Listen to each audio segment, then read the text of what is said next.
বান্দারে, নিজের জীবনের প্রথম দিকের কথা চিন্তা করো। যখন তুমি পেটের ভিতরে ছিলা তখন দুনিয়ার কোনো বিজ্ঞানী নাই, দুনিয়ার কোনো ডক্টর নাই যে ডক্টরটা তোমাকে পেটের ভিতরে তোমার পেটের মধ্যে খাবার পৌঁছায় দিবে। বান্দারে, আমি আল্লাহ রব্বুল আলামিন তোমার মায়ের পেটের ভিতরে তোমাকে রিজিক দিয়েছি। আল্লাহু আকবার। এরপরে তুমি দুনিয়াতে আসলে, দুনিয়াতে আসার পরে তোমার মা যুদ্ধের ময়দানের মতো রক্তাক্ত হয়ে গেল। সাধারণত মানুষকে যদি একটু ব্যথা দেয় তাহলে সে প্রতিশোধ নেওয়ার জন্য তারা পায়তারা করে, প্রতিশোধ নেওয়ার জন্য তারা হামলে পড়ে। কিন্তু একটা সন্তান তার মাকে কত কষ্ট দিয়া তার কলিজার উপরে লাথি মেরে দুনিয়ার বুকে পদার্পণ করলো, কিন্তু কোন মা কি আছে যে পেটের মধ্যে কষ্ট দেওয়ার কারণে তার সন্তানকে আছাড় দিয়ে মেরে ফেলছে? দেখছেন আপনি? আল্লাহ পাক বলতেছেন, বান্দারে খেয়াল করো, তোমার মা তোমাকে প্রসব করলো, প্রসব করার পরে তোমার প্রতি তার কোনো রাগ নাই, ক্ষোভ নাই। তোমার মা তোমাকে কোলে করে আদর করে চুমা খায় আর চোখের পানি ফেলে বলে, বাবা এত কষ্ট দিলি কেন? এটা বলে তোমার এগালে ওগালে চুমা খায়। বান্দারে, এই যে ভালোবাসা, এই ভালোবাসা কে সৃষ্টি করে দিল? কে? জোরে বলেন কে? একটা ছোট্ট শিশু যখন দুনিয়ার বুকে পদার্পণ করে তার মা তাকে কি পরিমাণ ভালোবাসে, তার বাবা তাকে কি পরিমাণ ভালোবাসে। আহারে, যদি সন্তান অসুস্থ হয়ে যায়, বাবার চোখের ঘুম থাকে না, মায়ের খাওয়া দাওয়া ঠিক মতো হয় না, কি করবে না করবে, পিতা মাতার অস্থিরতা বেড়ে যায়। এই যে অস্থিরতা বেড়ে যায়, সন্তানের প্রতি ভালোবাসা বেড়ে যায়, এইটা দুনিয়ারে কেউ দেয় নাই, একজন দিয়েছেন, তিনি কে? আল্লাহ রাব্বুল আলামিন সূরাতুল আদিয়াতের শুরুর আয়াতের মধ্যে বলতেছেন, ওয়াল আদিয়াতি দবহা। আল্লাহ রাব্বুল আলামিন বলেন, শপথ ঊর্ধ্বশ্বাসে ধাবমান অশ্বরাজির।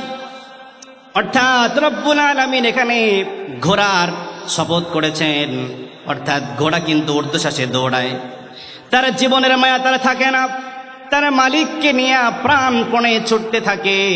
এরপরে রব্বুল আলামিন বলতেছেন, ফাল মুরিয়াতি কদহা। রব্বুল আলামিন বলতেছেন, যারা খোরাকাঘাতে অগ্নি স্ফুলিঙ্গ বিচ্ছুরিত করে।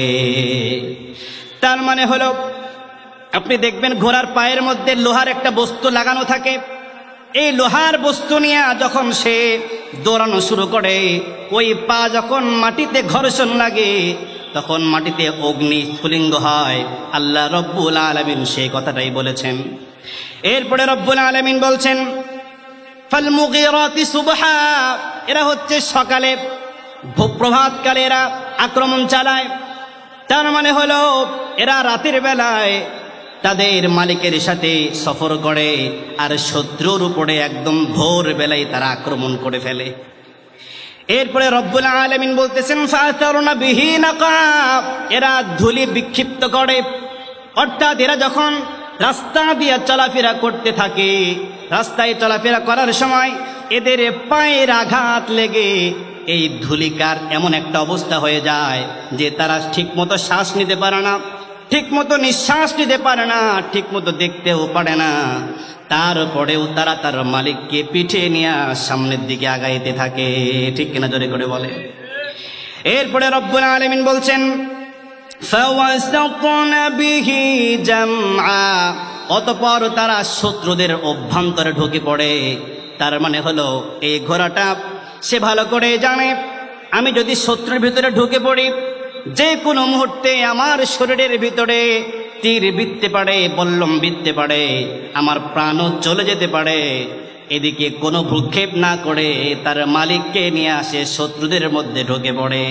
কার কথা? জোরে বলেন, কার কথা? আল্লাহ রাব্বুল আলামিন এখানে প্রথমে ঘোড়ার শপথ করলেন, এরপরে ঘোড়ার কয়েকটা গুণের কথা বললেন। এটা কোন ঘোড়া? যে ঘোড়াগুলা যুদ্ধের ময়দানে যুদ্ধ করতে যায় সৈনিকের সাথে।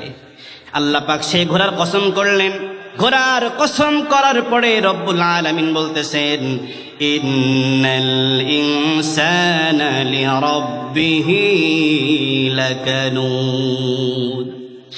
আল্লাহ রাব্বুল আলামিন বলতেছেন, নিশ্চয় মানুষ তার প্রভুর প্রতি অকৃতজ্ঞ। দেখেন, প্রথমে ঘোড়ার কথা বললেন, ঘোড়ার কথা বলার পরে আল্লাহ পাক কসমের জবাবে বলতেছেন যে মানুষ হচ্ছে তার প্রভুর প্রতি অত্যন্ত অকৃতজ্ঞ। রব্বুল আলামিন তাহলে প্রথমে ঘোড়ার কথা বললেন, এরপরে মানুষের কথা বললেন। কি বুঝাইতে চাইলেন আল্লাহ তাআলা? তাফসীর কারকগণ বলেছেন, রব্বুল আলামিন বুঝাতে চাইলেন, আমার বান্দারা খেয়াল করো, দেখো একটা ঘোড়া, তার মালিক তাকে কি দিয়েছে? তার মালিক তাকে ঠিক মতো একটু যত্ন নিয়েছে, খাবারের সময় তাকে ঠিক মতো খাবার দিয়েছে, তাকে ঠিক মতো গোসল করিয়ে দিয়েছে। এতটুকু যত্ন নেওয়ার কারণে ওই ঘোড়া তার মালিকের জন্য নিজের জীবনের পরোয়া না করে তার মালিকের কথা শোনে। ঠিক কিনা বল? এই জন্য আল্লাহ পাক বুঝাতে চাইলেন, বান্দারে, অথচ আমি তোকে তিল তিল করে বড় করেছি। বান্দারে, নিজের জীবনের প্রথম দিকের কথা চিন্তা করো। যখন তুমি পেটের ভিতরে ছিলা, তখন দুনিয়ার কোনো বিজ্ঞানী নাই, দুনিয়ার কোনো ডক্টর নাই, যে ডক্টরটা তোমাকে পেটের ভিতরে তোমার পেটের মধ্যে খাবার পৌঁছায় দিবে। বান্দারে, আমি আল্লাহ রব্বুল আলামিন তোমার মায়ের পেটের ভিতরে তোমাকে রিজিক দিয়েছি। আল্লাহু আকবার। এরপরে তুমি দুনিয়াতে আসলে, দুনিয়াতে আসার পরে তোমার মা যুদ্ধের ময়দানের মতো রক্তাক্ত হয়ে গেল। সাধারণত মানুষকে যদি একটু ব্যথা দেয়, তাহলে সে প্রতিশোধ নেওয়ার জন্য তারা পায়তারা করে, প্রতিশোধ নেওয়ার জন্য তারা হামলে পড়ে। কিন্তু একটা সন্তান তার মাকে কত কষ্ট দিয়া তার কলিজার উপরে লাথি মেরে দুনিয়ার বুকে পদার্পণ করলো, কিন্তু কোন মা কি আছে যে পেটের মধ্যে কষ্ট দেওয়ার কারণে তার সন্তানকে আছাড় দিয়ে মেরে ফেলছে? দেখছেন আপনি? আল্লাহ পাক বলতেছেন, বান্দারে খেয়াল করো, তোমার মা তোমাকে প্রসব করলো, প্রসব করার পরে তোমার প্রতি তার কোনো রাগ নাই, ক্ষোভ নাই। তোমার মা তোমাকে কোলে করে আদর করে চুমা খায়, আর চোখের পানি ফেলে বলে, বাবা এত কষ্ট দিলি কেন? এটা বলে তোমার এগালে ওগালে চুমা খায়। বান্দারে, এই যে ভালোবাসা, এই ভালোবাসা কে সৃষ্টি করে দিল? কে? জোরে বলেন কে? একটা ছোট্ট শিশু যখন দুনিয়ার বুকে পদার্পণ করে, তার মা তাকে কি পরিমাণ ভালোবাসে, তার বাবা তাকে কি পরিমাণ ভালোবাসে। আহারে, যদি সন্তান অসুস্থ হয়ে যায়, বাবার চোখের ঘুম থাকে না, মায়ের খাওয়া দাওয়া ঠিক মতো হয় না, কি করবে না করবে, পিতা মাতার অস্থিরতা বেড়ে যায়। এই যে অস্থিরতা বেড়ে যায়, সন্তানের প্রতি ভালোবাসা বেড়ে যায়, এইটা দুনিয়ারে কেউ দেয় নাই, একজন দিয়েছেন, তিনি কে? সেটা বলেন কে? আল্লাহ রব্বুল আলামিন বলছেন, বান্দারে, শুধু তাই নয়, তুমি যখন পৃথিবীর বুকে আসলে, তোমার মুখে কোনো ভাষা নাই, তোমার ভাষা দুনিয়ার কেউ বোঝে না। কিন্তু যখন তোমার ক্ষুধা লাগে, যখন তুমি একটু কান্নার আওয়াজ করো, দুনিয়ার কেউ না বুঝলেও তোমার মা তোমার কান্নার আওয়াজ ফেলে শুনে সারা দুনিয়ার সব কাজ ফেলে দৌড়ায় তোমার যে কোলে নেয়। দুধ খাওয়া, এই আকর্ষণটা কে সৃষ্টি করে দিল? কে দিয়েছে? জোরে বলেন। আল্লাহ পাক দিয়েছে। সম্মানিত ভাইয়েরা আমার, আল্লাহ পাক বললেন, বান্দারে শুধু সৃষ্টি করে ছেড়ে দেয় নাই, তোমার কখন কি লাগবে না লাগবে সব কিছুর খেয়াল করলাম, তোমাকে পরিপূর্ণ করে দিলাম। পরিপূর্ণ করে দেওয়ার পরে যখন তোমার শক্তি হয়ে গেল, যখন তুমি চলতে পারো, কথা বলতে পারো, তোমার শরীরে শক্তি চলে আসলো, তখন তুমি তোমার মুখ দিয়ে বলো, দেয়ার ইজ নো গড, আল্লাহ বলতে কেউ নাই। তোমার চাইতে অকৃতজ্ঞ বান্দা আসমানের নিচে জমিনের উপরে আরেকটাও হতে পারে না। ঠিক কিনা? ধরে করে বল। এই যে মানুষগুলা আল্লাহর অকৃতজ্ঞ হয়, এরা কেমনে হয়? অথচ আল্লাহ পাক তাকে সৃষ্টি করছেন। আল্লাহ পাক বলছেন, একটা ঘোড়া, তার মালিক শুধু তাকে খাইতে দিছে, একটু গোসল করাচ্ছে। এতটুকু যত্ন নেওয়ার কারণে তার মালিকের জন্য তার জীবনটাকে উৎসর্গ করে দিল। আর তোমার জীবনের যা কিছু লাগবে বান্দা সব কিছু দিলাম, তারপরেও কি শুকরিয়া আদায় করতে মন চায় না? এরপরে রব্বুল আলামিন বলছেন ওয়া ইন্নাহু আলা যালিকা লাশাহিদ। রব্বুল আলামিন বলতেছেন আর এটার সাক্ষী হচ্ছে সে নিজেই, অর্থাৎ সে যে অকৃতজ্ঞ এটার সাক্ষী অন্য কেউ হওয়ার দরকার নাই। সে যে আল্লাহকে মানে না, আল্লাহর অকৃতজ্ঞ হয়, দুনিয়ার ভিতরে মানুষের সামনে যতই সে দাপায় বেরাক, কিন্তু যখন একা একা হয়ে যায় তার মন তাকে ঠিকই ডেকে বলে, আরে মাগরিবের রক্ত গেল তুই নামাজ পড়লি না, এশা রক্ত গেল নামাজ পড়লি না, রমজান মাস গেল রোজা রাখলি না। এই যে মন তাকে বারবার ধিক্কার দিতে থাকে, কিন্তু মনের কথা না শুনে সে একদম অগ্রপানে ছুটে চলেছে। এই যে তার মাঝে মাঝে আফসোস হয়, আল্লাহ পাক বলতেছেন এটার জন্য সে নিজেই সাক্ষী।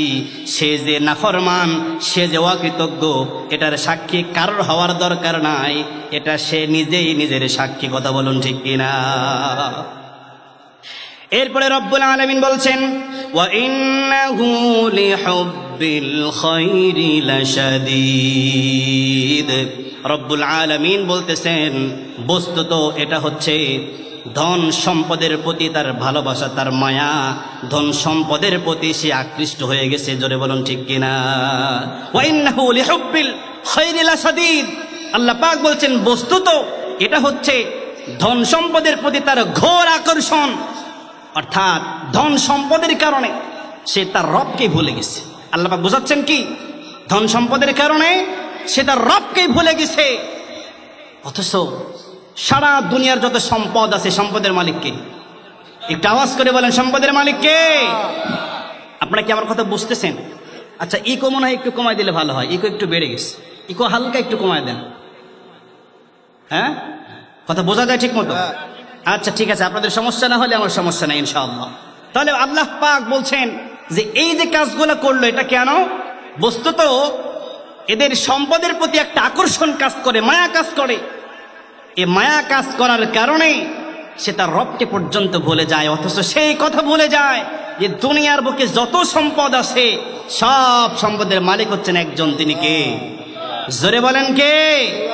আচ্ছা, আমি যদি আপনাকে প্রশ্ন করি, আপনি এখন যে জমির উপরে বসবাস করতেছেন, যে জমিটা আমার আমার বলে চিল্লাচ্ছেন, আচ্ছা বলেন তো বিগত 100 বছর আগে এই জমি কার ছিল? বলতে পারবেন আপনি? বলা যাবে? সম্ভব? আচ্ছা, এটা যদি সম্ভব না হয় তাহলে বলেন আগামী 100 বছর পরে আপনার সম্পদ কার হবে? বলতে পারবেন আপনি? বলা যাবে? তাহলে বোঝা গেল আল্লাহ পাক যে সম্পদগুলো দিয়েছেন এই সম্পদ হচ্ছে অস্থায়ী।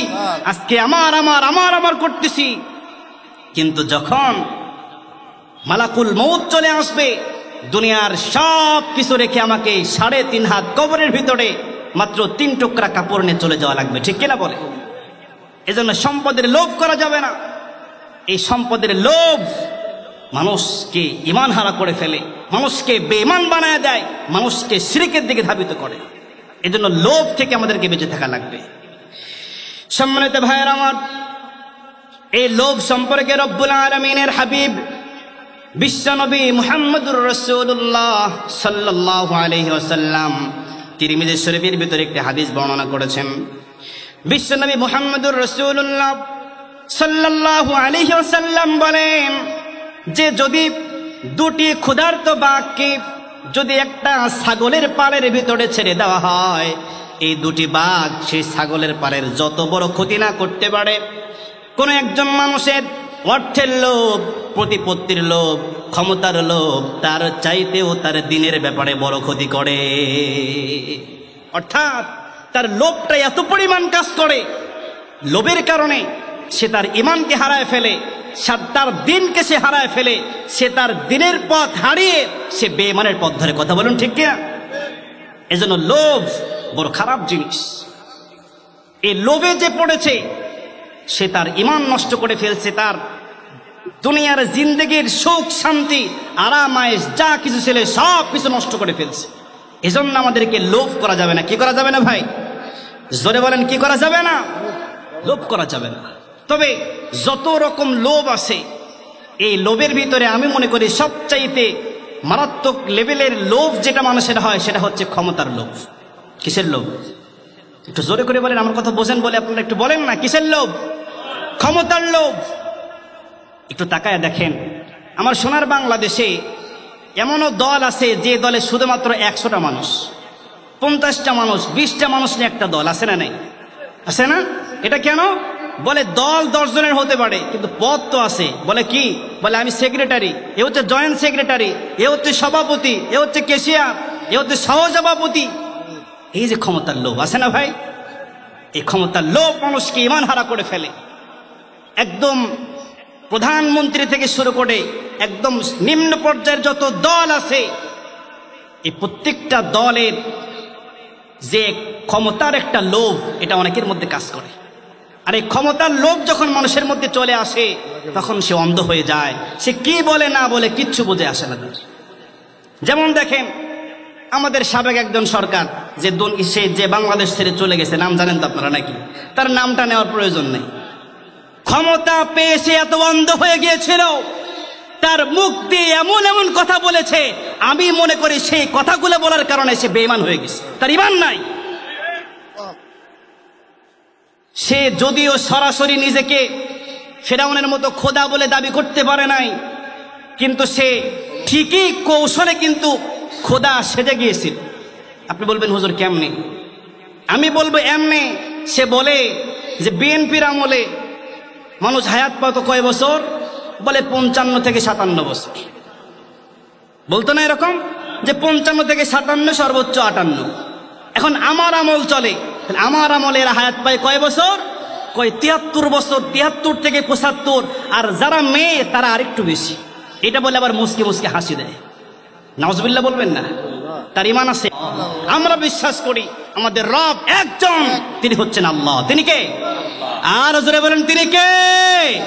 আল্লাহ সুবহানাহু ওয়া তাআলা। দুনিয়ার কোন মানুষ কোন মানুষের প্রভু হতে পারে না। দুনিয়ার যারাই নিজেকে প্রভু দাবি করছে তারা শেষ হয়ে গেছে, ঠিক কিনা বলেন? ফিরআউন কি বলেছিল? আনা রাব্বুকুমুল আ'লা, আমি হচ্ছি তোমাদের বড় খোদা। ওই বড় খোদা কই আজকে? খবর আছে? দুনিয়া আছে নাকি? দুনিয়ার মধ্যে কিন্তু তার দেহটা রয়ে গেছে, কিন্তু দুনিয়াতে তার আর কোনো ক্ষমতা নাই। ক্ষমতা আছে ভাই? কোন রকম ক্ষমতা নাই। এজন্য এটা দ্বারা এটাই প্রমাণ হয় যে আল্লাহ ছাড়া দুনিয়াতে সত্যিকারের ইলাহ আর একটাও হতে পারে না, ঠিক কিনা জোরে করে বলে? আমার ভাইয়েরা, এই যে তাদের কুফরি আকীদা, এই কুফরি আকীদা হওয়ার পরেও এদের অনুসরণ করার লোকের অভাব নাই, ঠিক কিনা বলে? ঠিক না? মানে এমন একটা অবস্থা যেন পারলে তাদের জন্য নিজের জীবনটাকে উৎসর্গ করে দেয়, নিজের জীবনটাকে তাদের জন্য দিয়ে দেয়। তারপরেও ওরা হারাম খাক, হারাম কথা বলুক, শিরকে কথা বলুক, কুফরি কথা বলুক, তারপরে সে হচ্ছে আমাদের মা, ওর চাইতে ভালো মানুষ আর কেউ হতেই পারে না। এমন লোক আছে না? নাই? কথা বলেন। অথচ কাল কিয়ামতের ময়দানে আপনি যাকে নেতা মানবেন, ওই নেতার সাথে কাল কিয়ামতে আপনার হাসন নাসর হয়ে যাবে, ঠিক কিনা জোরে করে বল? সম্মানিত ভাইয়েরা আমার, এই জন্য বুঝে শুনে নেতা বানানো লাগবে। আপনি কাকে নেতা বানাচ্ছেন, কার পিছনে ছুটতেছেন, কার পিছনে আপনি ঘোরাঘুরি করতেছেন, কার জন্য কষ্ট করতেছেন বোঝা লাগবে। আমার ভাইরা, ছোট্ট একটা উদাহরণ দেই। এই যে 15-16 বছর আগে ক্ষমতায় এসেছিল, অনেকেই বাংলার বুকে খুঁজলে পাওয়া যাবে যে মানুষগুলা 15-16 বছর আগে তারা ভ্যান চালাইতো। আর এই 15-16টা বছর ধরে তারা নেতার পা চাটছে, নেতার গোলামি করেছে। নেতার গোলামি করতে করতে শেষ পর্যন্ত দেখা গেল নেতাগুলা 300, 400, 500 কোটি টাকার মালিক হয়ে গেল। কিন্তু ওই বেয়াদব 15-16 বছর আগেও ভ্যান চালাইতো, 16 বছর পা চেটে আজকেও তাকে ভ্যান চালানো লাগে, ঠিক কিনা বলেন? আসলে এরা কেন পা চাটে জানেন? 1 কাপ চা খাওয়ার জন্য। কি খাওয়ার জন্য ধরে বলেন? 1 কাপ চায়ের জন্য 100-200 টাকার জন্য এরা পা চাটে। আসলে এরা দেখে না আসলে হচ্ছেটা কি, এরা করতেছে কি, মানুষের ঈমানকে নষ্ট করতেছে, এগুলার দিকে ভূক্ষেপও করে না। সে 200 টাকা পেলেই সে খুশি। এমন লোক আছে না নাই? একটু আওয়াজ করে বলেন, আছে না নাই? সম্মানিত ভাইয়েরা আমার, আল্লাহ রাব্বুল আলামিন সূরা বানী ইসরাঈলের 71 নম্বর আয়াতের মধ্যে বলতেছেন, ইয়াউমা নাদউ কুল্লা উনাসিম বিইমামিহিম। আল্লাহ রাব্বুল আলামিন বলছেন, সেই দিনকে স্মরণ করো যেই দিন আমি প্রত্যেকটা দলকে তার নেতা সহ ডাক দিব। আমার ভাইরা, দুনিয়ার ভিতরে আপনি যদি কোনো গাঁজাখোরকে নেতা মানেন, কোনো ঘুষখোরকে নেতা মানেন, কোনো হারামখোরকে নেতা মানেন, কাল কিয়ামতের ময়দানে আপনাকে কিন্তু ওই ঘুষখোর নেতার সাথে ওঠা লাগবে, ঠিক কিনা বলে?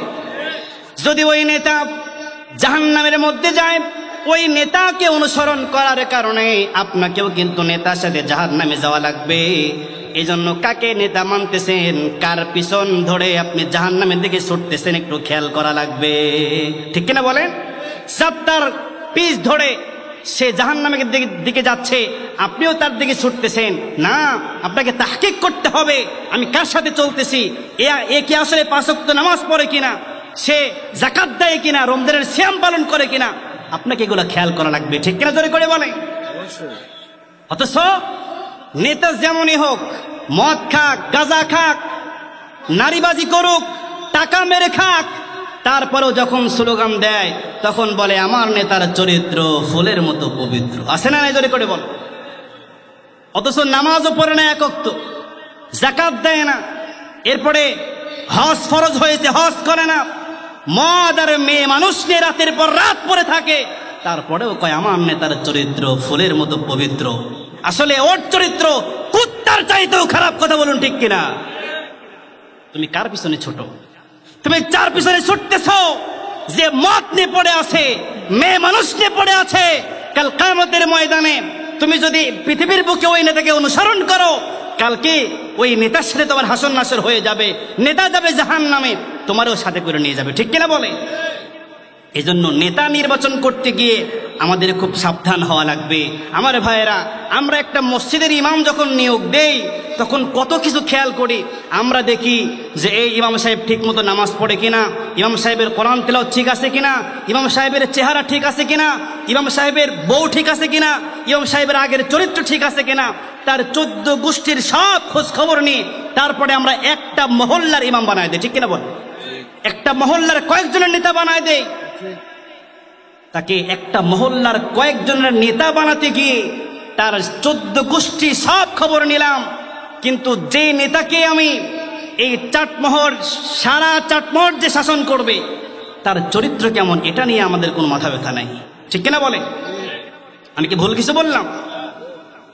আপনি চাটমোহর, ভাঙ্গুরা, ফরিদপুর 3টা থানা মিলে একটা এমপি হয়, ওই এমপির চরিত্র কেমন, তার ব্যাকগ্রাউন্ডটা কেমন, সে নামাজ পড়ে কিনা, রোজা রাখে কিনা, হজ করে কিনা, তার বউ পর্দায় থাকে কিনা, কোনো খোঁজ খবর নাই, ঠিক কিনা বলেন? নেতা আসলো, বাস 200 টাকা ধরায় দিল, ভাই ভোটটা দিও, ঠিক আছে, সমস্যা নাই। এরকম 200 টাকায় ইমান বিক্রি করার মতো লোক আছে না নাই? আরো আস্তে করে বলেন, আছে না নাই? এই যারা 200 টাকায় ইমান বিক্রি করে দেয়, এরা আসলে ইহকালও হারায়, পরকালও হারায় ফেলে, কথা বলুন ঠিক কিনা? এরা ইহকালেও কিছু পায় না, পরকালেও কিছু পায় না। কারণ হচ্ছে নেতা, এই নেতা তো আসলে যা করতেছে ওর ধান্দার জন্য করতেছে, এইটা তো বোঝা তুমি বুঝো নাই। ও তোমার হাতে 200 টাকা দিয়ে ও 2 লক্ষ টাকা কোন সাইড দিয়ে মেরে খাবে তুমি টেরও পাবা না, ঠিক কিনা বলে? বড় গলায় কয় কথা, রাতারাতি হয় নেতা, বড় গলায় কয় কথা, রাতারাতি হয় নেতা, আকাম কুকাম সব করিয়া গড়ে নেতা আস্তানা, আসলে সব পেট পূজায় আর ভুট্টা নেই আর বাহানা, আসলে সব পেট পূজায় আর ভুট্টা নেই আর বাহানা। বড় গলায় কয় কথা, রাতারাতি হয় নেতা, বড় গলায় কয় কথা, রাতারাতি হয় নেতা, আকাম কুকাম সব করিয়া গড়ে নেতা আস্তানা, আসলে সব পেট পূজায় আর ভুট্টা নেই আর বাহানা, আসলে সব পেট পূজায় আর ভুট্টা নেই আর বাহানা, ঠিক কিনা জোরে করে বলে? নেতাই দেখো ভোটের আগে রাস্তায় রাস্তায় ঘুরিয়া, যাকে পাইছে দেয় রে সালাম হাত দুখানি তুলিয়া, আছে না নাই? ছোট্ট বাবুর সাথে দেখা, বাবু ভালো আছো, আমাকে ভোটটা দিতে বলে তোমার বাবাকে, আছে না নাই? হ্যাঁ, নেতায় দেখো ভোটের আগে রাস্তায় রাস্তায় ঘুরিয়া, যাকে পাইছে দেয় রে সালাম হাত দুখানি তুলিয়া। এইটা করুম সেইটা করুম, এইটা করুম সেইটা করুম, দেয় দে কত সান্ত্বনা। আসলে সব পেট পূজায় আর ভোটটা নেই আর বাহানা, আসলে সব পেট পূজায় আর ভোটটা নেই আর বাহানা। এই জনতার ভোট পাইয়া নেতার যখন আসে যায়, তখন নেতার পাইতে দেখা জুতার তলা হয় রে ক্ষয়। ঠিক কিনা বলে? এই নেতারা যখন তাদের ভোট নেওয়ার প্রয়োজন হয়, আপনার দ্বারে দ্বারে যাবে, দুহাত তারা জোর করবে, আপনার হাতে টাকা দিবে, চা খাওয়াবে, চাউল কিনে দিবে, আর বলবে মা ভোটটা দিও, বাবা ভোটটা দিও, আমি তোমাদের এইটা দেবো সেইটা দেবো, সব দেবো, যা লাগবে সব দিব, তাও ভোটটা দিও। ভোট পেয়ে নেতার যখন জয় চলে আসে, ওই নেতারা দেখা পাইতে আপনি আজকে যান অফিসে, কালকে যান অফিসে, আজকে গাড়ির তেল খরচ করে যান, পরের দিন আপনি হাঁটতে হাঁটতে যান, দেখা যাবে আসতে যাইতে আপনার জুতার তলা ক্ষয় হয়ে গেছে, তাও নেতার দেখা পাওয়া যায় না। ঠিক কিনা জোরে করে বলেন? এই জন্যই বলা হচ্ছে কি, এই জনতার ভোট পাইয়া নেতার যখন আসে যায়, তখন নেতার পাইতে দেখা জুতার তলা হয় রে ক্ষয়। সিগনেচারের জন্য লাগে, সিগনেচারের জন্য লাগে লাখো টাকা নজরানা। আসলে সব পেট পূজায় আর ভোটটা নেই আর বাহানা, আসলে সব পেট পূজায় আর ভোটটা নেই আর বাহানা। বড় গলায় কয় কথা রাতারাতি হয় নেতা, বড় গলায় কয় কথা রাতারাতি হয় নেতা। আকাম কুকাম সব করিয়া গড়ে নেতা আস্তানা। আসলে সব পেট পূজায় আর ভোটটা নেই আর বাহানা, আসলে সব পেট পূজায় আর ভোটটা নেই আর বাহানা। ঠিক কিনা জোরে করে বলে? কোন নেতার পিছে ঘোড়ো? যে নেতা তোমার এই দুনিয়াও কাজে আসে না, আখিরাতেও কাজে আসে না, অমন নেতার পিছনে ঘোরার চাইতে না ঘোরা বলো। ঠিক কিনা বলে? সম্মানিত ভাইরা আমার, এই যে নেতার পিছনে ঘুরলেন, দুনিয়াতেও কিছু পাইলেন না, কিন্তু যখন আপনার সময়টা শেষ হয়ে যাবে, যখন আপনি পরপরে চলে যাবেন, পরপরে যাওয়ার পরে যখন হাসরের মাঠটা কায়েম হয়ে যাবে, যখন জাহান্নামের ভয়গুলা আপনার সামনে স্পষ্ট হয়ে যাবে, তখনও আপনি একবার কিন্তু আপনি নেতার কাছে যাবেন। এটা আমার কথা না, আল্লাহ তাআলার কথা।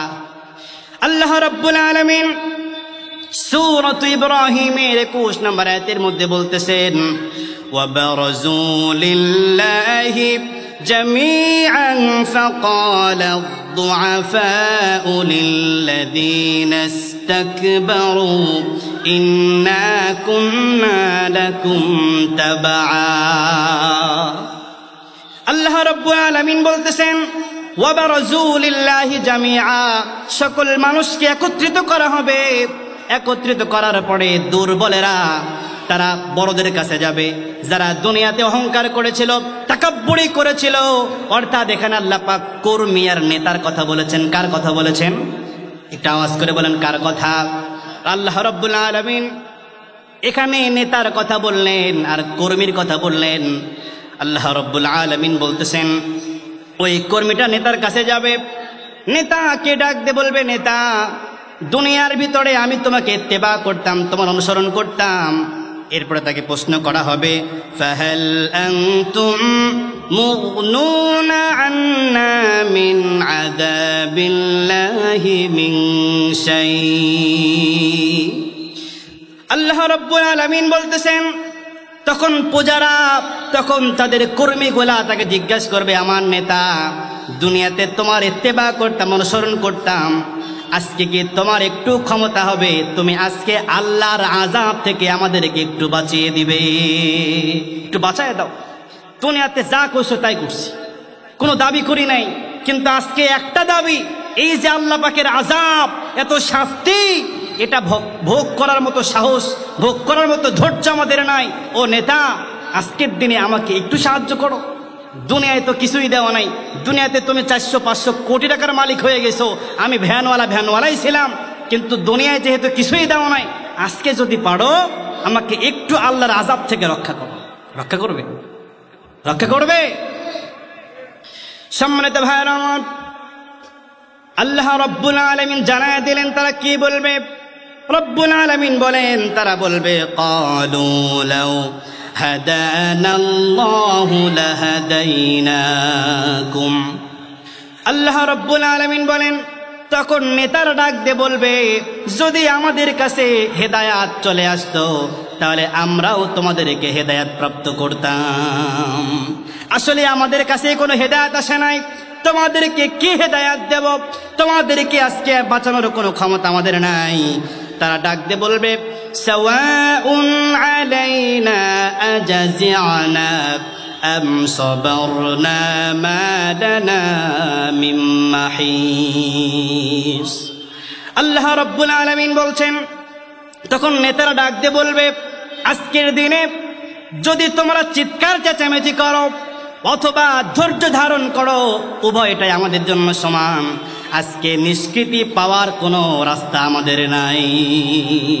অর্থাৎ দুনিয়াতে যে আকাম কুকাম করছি, দুনিয়াতে যে উল্টাপাল্টা কাজগুলো করছি, ওইটার তো ক্ষমা পাওয়ার আর কোনো রাস্তা নাই। দুনিয়াতে বিনা দোষে আল্লামা সাঈদীকে জেলের মধ্যে ভরে রাখছি, এইটাই বলবে, এইটাই বলবে। বিনা দোষে 13টা বছর আল্লামা সাঈদীকে জেলের মধ্যে বন্দী রাখছিলাম, আল্লাহ মামুনুল হককে বন্দী রাখছিলাম, আমির হামজাকে বন্দী রাখছিলাম। এরকম ভাবে যত উলামায়ে কেরামকে বিনা অপরাধে তারা জেলখানার মধ্যে বন্দী রেখেছে। কাল কিয়ামতের দিন তারা এটাই বলবে, দুনিয়াতে যে আকাম কুকাম করছি ক্ষমা তো চাই নাই, বেঈমান অবস্থায় মরে গেছি, আজকে আমারও নিষ্কৃতি পাওয়ার কোনো রাস্তা নাই, তোদেরও কোনো নিষ্কৃতি পাওয়ার রাস্তা নাই। অতএব আমিও জাহান্নামে যাই, আমার পিছে পিছে অনুসরণ করে তোরাও সব জাহান্নামে। ঠিক কিনা বলেন? এই জন্য কোন নেতাকে অনুসরণ করছেন এটা খুব খেয়াল করতে হবে। সম্মানিত ভাইয়েরা আমার, যখন নেতারা তাদেরকে বিতাড়িত করবে, নেতাগুলা ডাক দিয়ে বলবে, পারবো না, আমাদের কোনো কিছু করার নাই। তখন যে কর্মীগুলা দুনিয়াতে ছিল, ওই কর্মীগুলা আল্লাহ রাব্বুল আলামিনকে ডাক দিয়ে বলবে, ওয়াকালু রাব্বানা ইন্না আতা'না সাদাতানা ওয়া কুবারা'না ফাআদাল্লুনাস সাবিলা। আল্লাহ রাব্বুল আলামিন বলছেন, তখন কর্মীরা আল্লাহ রাব্বুল আলামিনকে ডাক দিয়ে বলবে, ওগো আল্লাহ, দুনিয়ার ভিতরে আমরা আমাদের মুরব্বিদের অনুসরণ করতাম, আমরা আমাদের নেতাদেরকে অনুসরণ করতাম, তারা আমাদেরকে পথভ্রষ্ট করেছে। যেহেতু পথভ্রষ্ট করেছে, আজকে আমাদের দাবি হলো, রব্বানা আতিহিম দিআফাইনি মিনাল আযাবি ওয়ালআনহুম লা'াদান কাবীরা। তারা ডাক দিয়ে বলবে, আল্লাহ, যেহেতু তারা দুনিয়ার ভিতরে আমাদের হাতে কোরআন তুলে দেওয়ার পরিবর্তে আমাদের হাতে তুলে দিয়েছিল অস্ত্র, আমাদের হাতে ইসলামী বই তুলে দেওয়ার পরিবর্তে আমাদের হাতে তুলে দিয়েছিল মদের বোতল, আমাদেরকে রাতের বেলায় তাহাজ্জুদ পড়ার পরামর্শ দেওয়ার পরিবর্তে রাতের পর রাত নাইট ক্লাবে ঘোরার জন্য হাজার হাজার টাকা দিয়ে নষ্ট করেছে। আমার মালিক, আজকে আমাদেরকে যে শাস্তি দিবা তার চাইতে দ্বিগুণ শাস্তি আমাদের নেতাদেরকে দাও। কার কথা? আর জোরে বলেন, কার কথা? আপনাদের কাছে প্রশ্ন করতে চাই, কিয়ামত কি হয়ে গেছে নাকি? কিয়ামত হয়ে গেছে না সামনে? তাহলে কোরআনে যে আল্লাহ তাআলা বললে এটা হবে, এটা মিলে গেল কেমনে? আল্লাহ পাক জানে। দুনিয়াতে এমন সময় আসবে যে মানুষগুলা কোরআন থেকে দূরে সরে যাবে, কিন্তু ওই মানুষগুলা যখন সবকিছু ভুলে যখন কোরআনের কাছে ছুটে আসবে, তখন দেখবে নেতার কর্মীর কি অবস্থা হবে। এইটা দেখে তারা সতর্ক যেন হয়ে যায়, আমার বান্দাগুলা যেন এই কাজকর্মগুলা না করে, এই কাজকর্মগুলা থেকে তারা যেন বিরত থেকে আমার জান্নাতে আসতে পারে। আল্লাহু আকবার বলে। আমার ভাইয়েরা, এই আয়াত থেকে যে মেসেজটা আমরা পাই, যারা নেতা হয়ে নিজেকে অনেক বড় কিছু মনে করতেছে, আমার ভাইয়েরা, এরা কিন্তু কর্মীর চাইতে ডাবল শাস্তি পাবে, কর্মীর চাইতে ডাবল শাস্তি পাবে। এজন্য নেতা যদি হন, সামনে ভবিষ্যতে কারো যদি নেতা হওয়ার শখ থাকে, তাহলে একটু ভেবেচিন্তে নেতা হয়েন।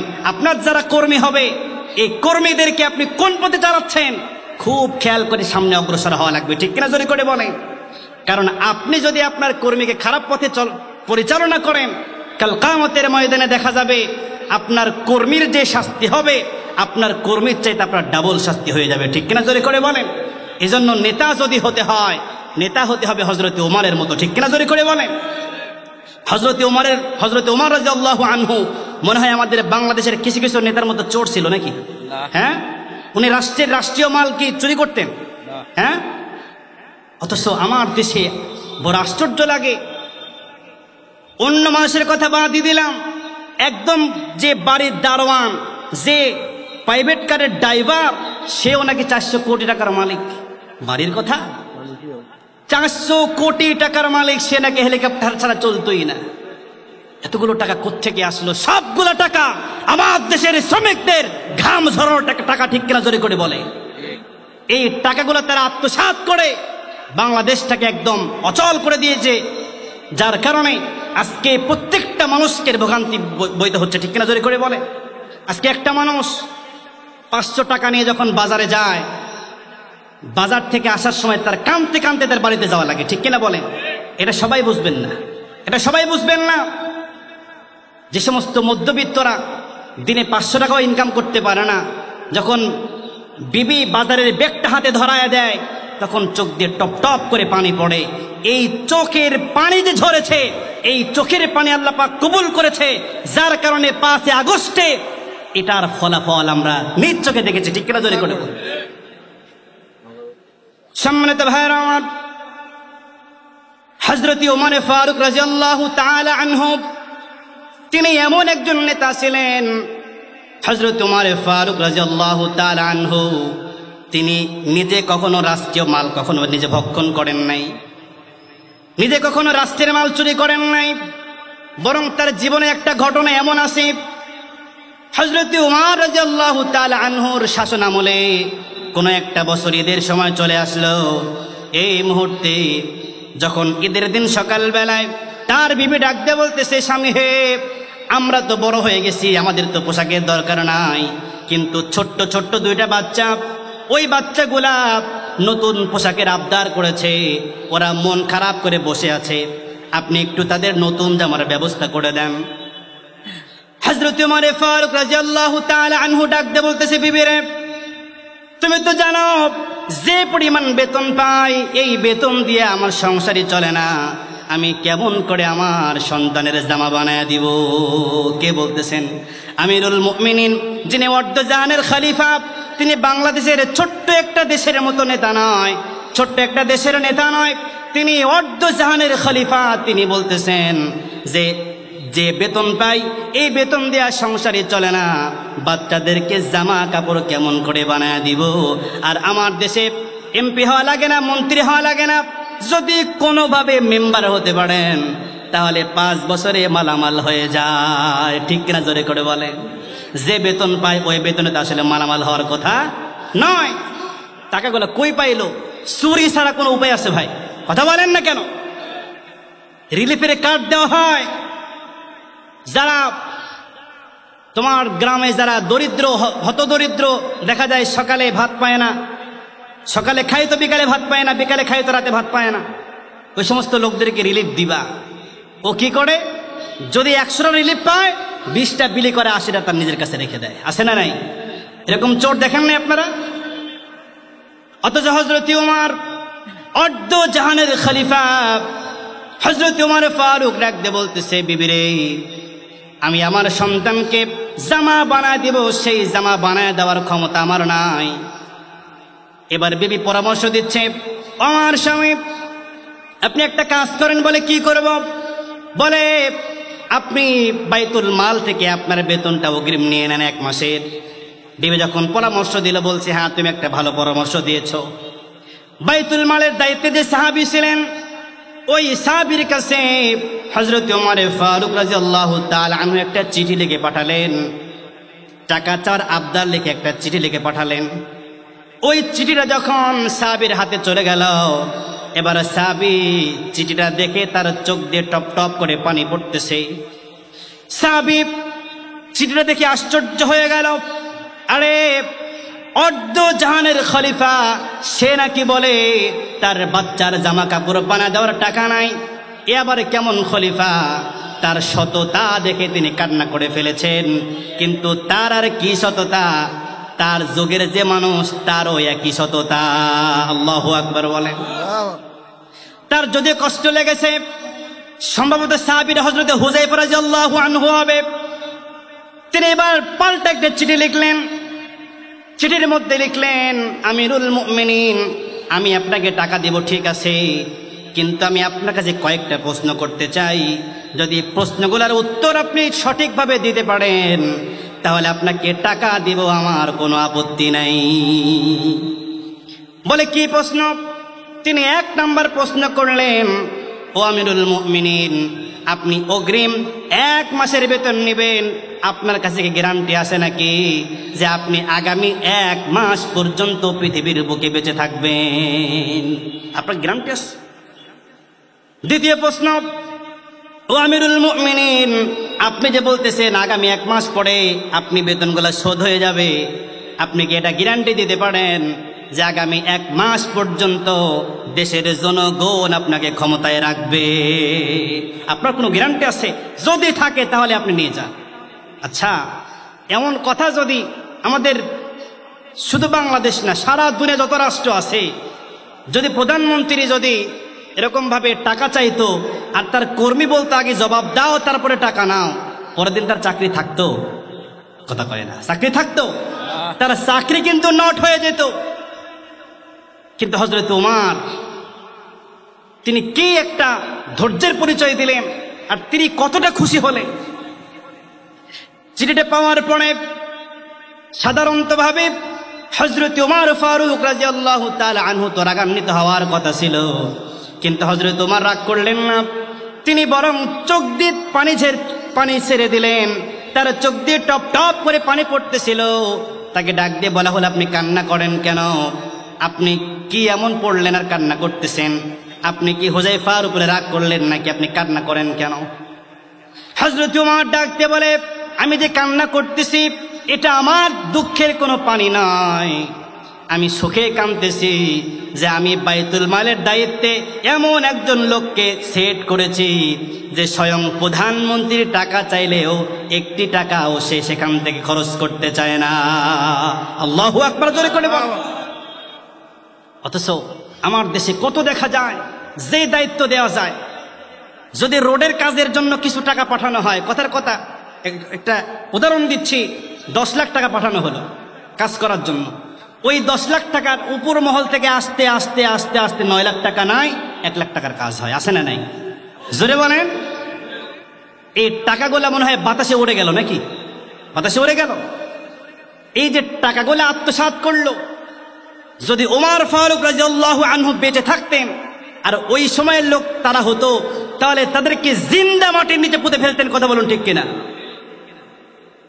আজকে যারা করতেছে, যে কাজগুলো করতেছে, এরা মনে করতেছিল যে আমাদেরকে ধরার আসলে কেউ নাই, আমাদেরকে কেউ দেখতেছে না, কিন্তু উপরে বসে বসে একজন যে দেখতেছে সে খবর ছিল। হ্যাঁ, আল্লাহ পাক বলতেছেন, লা তাহসাবান্নাল্লাহা গাফিলান আম্মা ইয়ামালুজ জালিমুন। ও নবী, তুমি ভেবো না যারা জুলুম করতেছে তাদের ব্যাপারে আমি গাফেল না, আমি তাদেরকে তো একটা সময় দিয়েছি, ওই সময়টা যখন চলে আসবে ঠিক তার মানে যেটা প্রাপ্য সেটা পেয়ে যাবে। ঠিক কিনা বলেন? হ্যাঁ, আমরা দেখেছি যে যে পরিমাণ তারা বাংলার বুকে অত্যাচার চালাতেছিল, শেষ পর্যন্ত বড় কাউকে লাগে নাই, ছাত্ররা এমন করে তারা গণ অভ্যুত্থান চালিয়েছে যে ভালো কোনো পোশাক পরে বাংলাদেশ থেকে পালাবে এই সুযোগটাও পায় না। কথা বলুন ঠিক কিনা? এই জন্য ভবিষ্যতেও কেউ যদি আবারও জালেম হয়ে ফিরে আসতে চায়, আমি তাকে বলবো সে যেন 5ই আগস্টের ঘটনা থেকে শিক্ষা নেয়। কথা বলুন ঠিক কিনা?